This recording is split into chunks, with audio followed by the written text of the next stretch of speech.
Hi guys, welcome back to the channel, and if you're new here, it's great to meet you. I'm Stella, and in today's video, I'll show you how to make this miniature chair for your dolls. And just like the previous element in my Dollhouse craft room series, this chair is also made of separate pieces you can mix and match to create different types of chairs. Oh, and there's a hidden storage compartment too, because I mean, why not? As always, I have a free printable template to help you make your own version, and you'll find all the info and the download link in the video. So now let's get started. We're gonna kick things off with the easiest piece, just to get warmed up. First, we'll cut this part quite a few times and we'll glue all the layers together until we'll have a final piece that's around 4mm thick. And as usual, I suggest using cardstock from old packaging for this, since it's virtually free, which never hurts, sturdy, and yet very easy to cut. You can use a cutting machine if you have one, or just regular scissors and a craft knife. We'll repeat this step to make a second identical piece. Then we'll cut this part of the template 3 or 4 times and we'll stack all the layers together until we have a final piece that's around 2mm thick. Next, we'll grab a nail file and we'll gently sand the left and right side of the piece so that it takes a slightly slanted shape this way.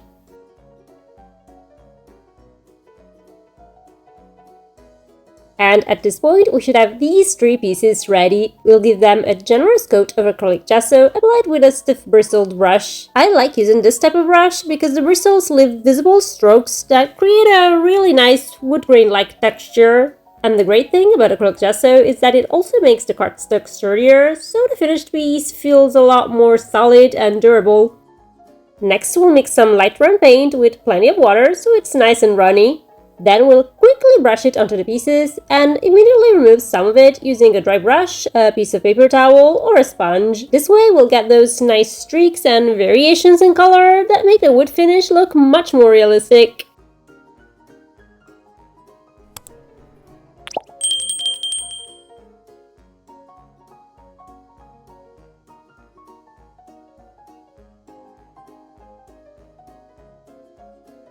Once the paint has dried, as always, I suggest placing all the pieces between 2 layers of parchment paper and then under something heavy like a big book for a few hours. This will flatten the cardstock and the parchment paper will absorb any leftover moisture in the paint, preventing the panels from bending over time. At this point, we can assemble the 3 pieces like this. Next, we'll need a small round dowel like this one. I'll link the one I used in the description, along with all the other supplies I used for this project, but if you can't get it, no worries. You can just use a skewer, a toothpick, or even a Q-tip, and wrap a strip of paper around it until it's the right size. I'll show you how in just a minute. We'll cut the dowel to about 8mm, and I used my laser cutter, but a small handsaw or even a good quality craft knife will do the job. We'll glue the dowel into this hole. And the first part of our miniature convertible chair is ready. We can move on to the next. First, we'll grab a second wood dowel and we'll cut it at a length of 7.5 centimeters. Actually, after finishing the project, I realized this version of the chair was a bit too tall for a regular Barbie, so I shortened it a little. Around 6.5 to 7 centimeters works best. Then we'll cut the strip from copy paper and we'll glue it around the dowel, leaving about 9mm from the top. Next, we'll cut this part 2 or 3 times and we'll glue the layers together. The final piece should be roughly 1mm thick. We'll repeat the same process for this part, and just a little tip, if you're using my free printable template, I'd consider using a small hole punch and a paper punch to cut this piece faster, and if instead you have a cutting machine like a Cricut, a Silhouette, or an M1 Ultra like mine, you can use my digital templates, which you can find in my shop, linked in the description. We'll combine the 2 pieces like this. And then we'll glue the resulting piece to the one we prepared earlier. We'll paint the final piece black.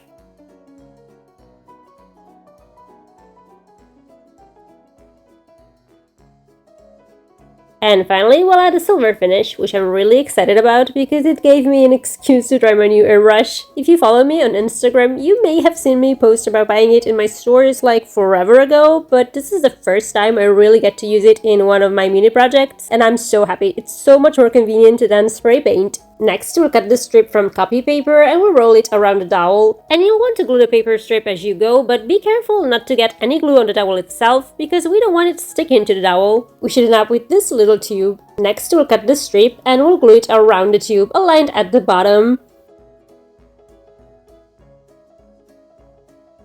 And finally, we'll cut this small circle and we'll glue it to the bottom of the tube. Next, we'll cut this part several times and we'll stack all the layers until we have a final piece that's about 4 millimeters thick.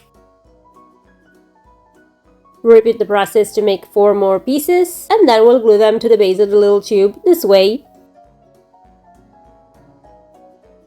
Just like we did for the previous part, we'll paint the finished piece black, and then we'll add a metallic finish. This time I chose gold.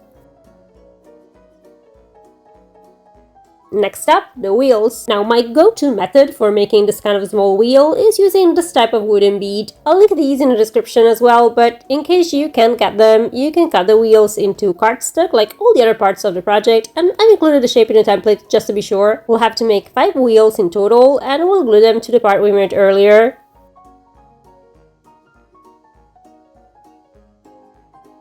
And with the second set of legs ready, we can start working on the seat.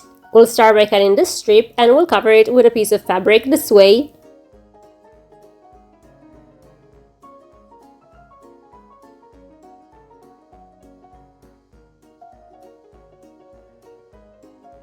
Next, we'll cut this part twice and we'll glue the 2 sides together. The final panel should be around 1 millimeter thick. Then we'll cut this part multiple times and we'll stack all the layers until we reach a thickness of about 5 millimeters.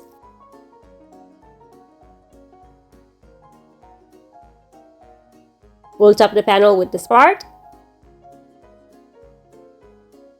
And finally, we'll glue the resulting piece to the previous one. We'll paint the final piece in a color of our choice, and I used yellow to match the fabric I used earlier. We'll cover the edge of the cardstock base with the fabric strip, like this. Then we'll take some fiber fill or cotton and we'll glue it on top of this part. We'll cover the piece with fabric.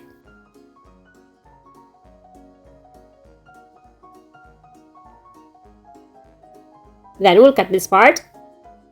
We'll cover it with more fabric. And we'll glue it to the bottom of the previous piece this way. And with the seat ready, we can start working on the armrests. First, we'll cut this part, and for this one, I suggest switching to a lightweight type of cardstock since it's thinner and easier to fold. We'll fold the sides like this. And then we'll cover the entire piece with fabric.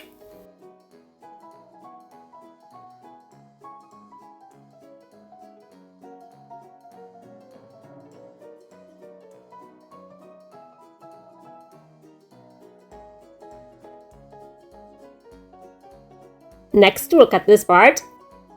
We'll paint it in the same color as the fabric. And finally, we'll glue it to the bottom of the previous piece this way. Then we'll cut this part 3 or 4 times and we'll stack the layers together until we have a final piece that's around 2 millimeters thick. We'll cover it with fabric. And then we'll repeat this process to make a second piece, identical but mirrored. We'll glue these parts to the sides of the previous one.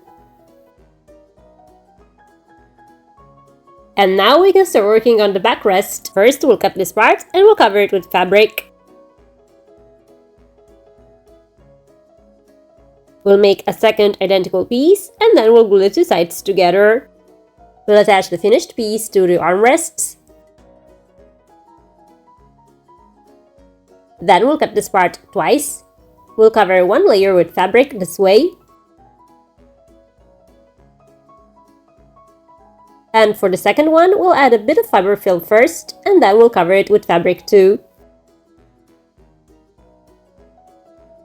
To make the tufted pattern, we'll first mark where each stitch should go on both sides of this piece, using this part of the template as a guide.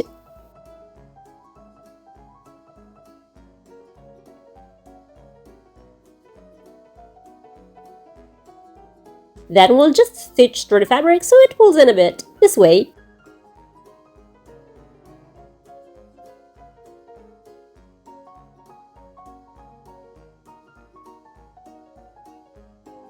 At this point, we can glue these 2 parts together. And this part's totally optional, but you can add a couple of mini beads as buttons for a cute extra detail. And our miniature convertible 4-in-1 chair is ready. What do you think I should make next for my tiny dollhouse craft room? As promised, here's a link to the free printable template, and if you want to see how to make a matching modular desk for this chair, this next video is for you. And this is all for today. Until next time, bye!